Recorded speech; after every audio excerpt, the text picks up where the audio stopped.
Hai, perkenalkan nama aku Elias Jeziga.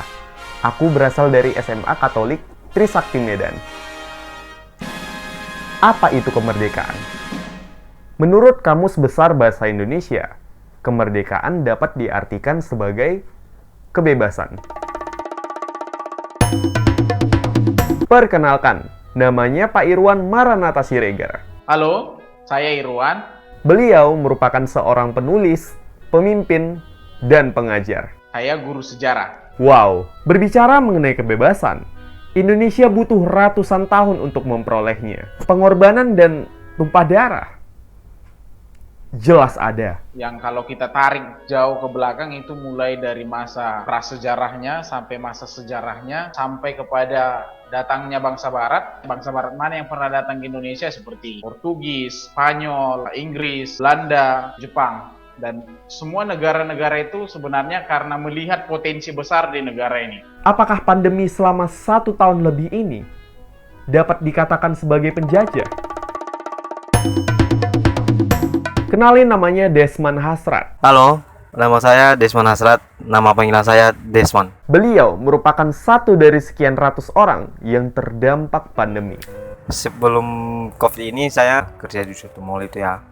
Dalam pencarian pun bagus. Setelah COVID ini dampaknya di PHK kan karena mallnya tutup. Sampai sekarang masih belum dapat kerja. Bukan nggak ada usaha. Berbagai pabrik, berbagai mall yang udah dilempar lamaran masih belum diterima. Banyak upaya yang dilakukan oleh pemerintah untuk mengatasi pandemi di Indonesia. Sebenarnya perjuangan itu berdasar. Lawan kita itu tidak terlihat karena memang lawan kita itu adalah virus ya, virus. Jadi virus ini sewaktu-waktu bisa dapat menyerang kita. Belum lagi tahu siapa pembuatnya, orang sudah banyak meninggal. Kalau sekarang kita harus berjuang dengan cara ikuti protokol kesehatan. Kita harus mendukung terkait vaksin yang sudah diprogramkan oleh pemerintah. Vaksin itu sebenarnya salah satu langkah untuk kita bisa menjadi masyarakat yang memiliki imun kuat. Abang udah vaksin?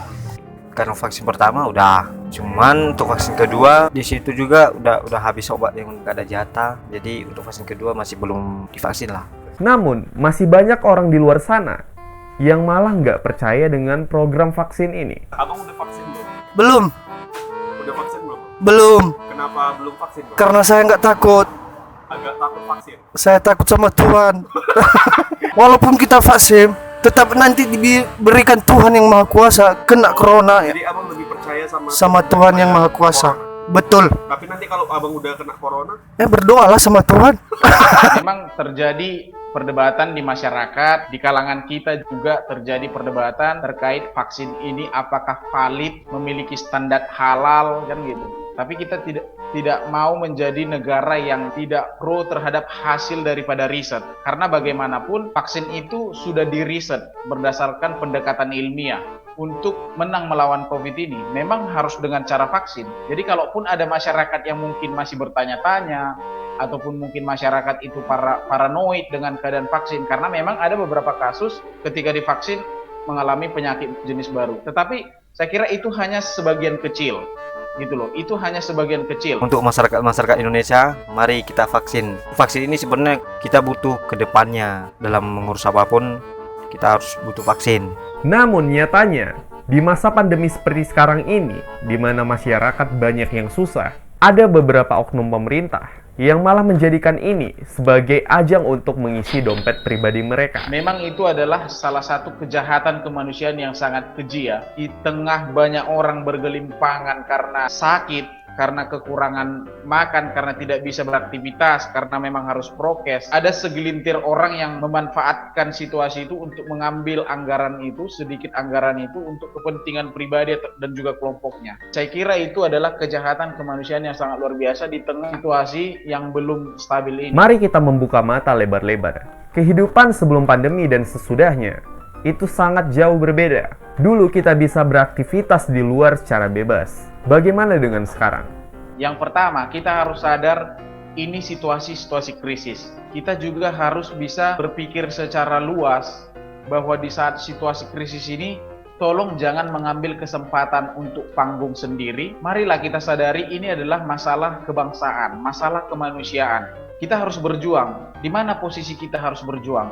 Tetap berpengharapan kepada Tuhan. Kita pasti bisa, optimis untuk menghadapi pandemi ini. Kalau kau itu adalah sebagai anak muda, mari sadarkan masyarakat itu sekarang dengan cara bahwa ada nih salah satu cara untuk kita menang melawan COVID. Apa? Prokes, udah, kita vaksin. Kalau kita tidak pro terhadap kesehatan di hari-hari ini, kita bisa menjadi negara yang kolaps. Cara kita berjuang untuk menghidupkan kembali roda ini, cara kita berjuang supaya kita survive di tengah pandemi ini, kita harus mengikuti prokes yang ditekankan oleh pemerintah. Gak usah terlalu banyak memperdebatkan hal-hal yang tidak penting. Karena ini sangat ditentukan oleh sikap dewasa kita sebagai warga negara, supaya kita bisa menang melawan pandemi ini.